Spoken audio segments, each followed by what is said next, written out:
आज मराठी भाषा गौरव दिन आपण साजरा करत आहोत आणि त्यानिमित्त महाराष्ट्राच्या विविध भागामध्ये बोलल्या जाणाऱ्या बोलीभाषांमध्ये तिथल्या भागातली आजची महत्त्वाची बातमी आम्ही तुमच्यापर्यंत पोहोचवणार आहोत। आत्ता आपल्यासोबत अकोल्यामधून आमचे प्रतिनिधी उमेश अलोने आहेत।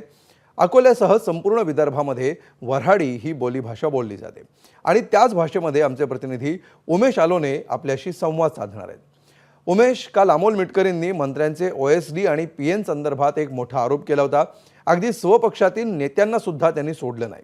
या संदर्भातले अधिकचे काही अपडेट्स आहेत का आणि त्या पार्श्वभूमीवर विदर्भामध्ये काय वातावरण आहे? कारण अमोल मिटकरी विदर्भातले नेते आहेत। मंत्रालयातल्या चहापेक्षा किटल्या गरम आहे असं म्हणते लय लोक म्हणते। आपल्या मराठीत मन बी आहे तशीच। तर मंत्रालयातल्या मंत्र्यांच्या किटल्या ज्या आहेत म्हणजे ओएसडी त्याचे पीएस आहे हे कशा पद्धतीने काम करते याचं जे आहे त्याच्यावरून वातावरण सणान तापलंय महाराष्ट्रातलं।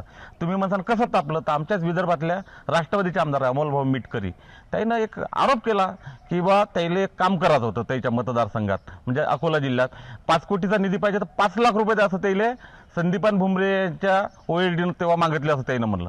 मग ते झाल्यानंतर तर चांगलंच, मग एकदा आमदार जर सत्ताधारी बोलू राहिला तर मग विरोधक काय चुप राहतात का? त्याने बी सुरू केलं सरकारले वाजवणं।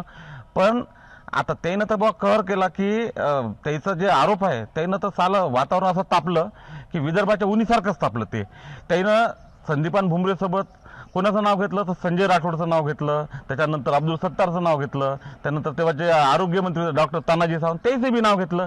इथं काम करायला गेले की पैसेच मागित म्हणते लोक। मग पैसे मागणार आहे तर एखादा सत्ताधारी आमदार आले त्यानं पैसे मागितले तर बाकीच्या लोकांचं काय? त्यानं जे मुद्दा उपस्थित केला की मुख्यमंत्री साहेब म्हणतात देवेंद्र फडणवीस की बा महाराष्ट्रातला कारभार चांगला झाला पाहिजे, स्वच्छ झाला पाहिजे, त्याचा प्रयत्न आहे। जर सरकारमधल्या मंत्र्याच्याच लोकांना पैसे मागितले तर या सरकारची प्रतिमा कशी काय सुधरल? हाच मुद्दा अमोल मिटकरी साहेबांना मांडला। आणि त्याचे जे आता महाराष्ट्राचे लाडके मुख्यमंत्री महायुतीचे लोक सांगतात देवाभाऊ आहे, तर देवाभाऊच्या या अभियानाला त्याच्याच लोकांना हरताळ फासला असं म्हणता येते। त्यानं एबीपी माझ्यासोबत बोलताना ते आरोप केला होता की या 4 मंत्र्याच्या ओएसडीनं कशा पद्धतीने पैसे मागितले। विवेक मुघल नावाचे जे अब्दुल सत्ताराचे ओएसडी होते त्यानं अकोल्याच्या कृषी विद्यापीठातले त्या कार्यकारी परिषदेवर लोकांना नियुक्त करताना काही आर्थिक व्यवहार केले असे आरोप केले। आणि याच्या या आरोपानंतर तर विरोधकांना तर मग सणान त्याला सरकारला ठोकणं सुरू केलं, सर्वच जण तुटून पडले। अमोल मिटकरी यांनी म्हणलं की बा तो प्रयत्न जो आहे तो सरकारची प्रतिमा चांगली झाली पाहिजे म्हणून करायचा आहे। देवाभाऊ जे काम करू लागले त्याचे नेते अजित पवार जे आहे ते काम जे करू लागले त्याचं काम चांगल्या पद्धतीने लोकांपर्यंत गेलं पाहिजे। आणि हे मंत्र्याच्या केटल्या जे आहे ते ओएसडी पीएस म्हणतो आपण आपल्या भाषेत, त्या चहाच्या किटल्या जास्त गरम नाही झाल्या पाहिजे, महाराष्ट्राचा कारभार चांगला झाला पाहिजे। आता या आरोप प्रत्यारोपानंतर पुढचं वातावरण महाराष्ट्राचं आणखीन सणान तापणार आहे।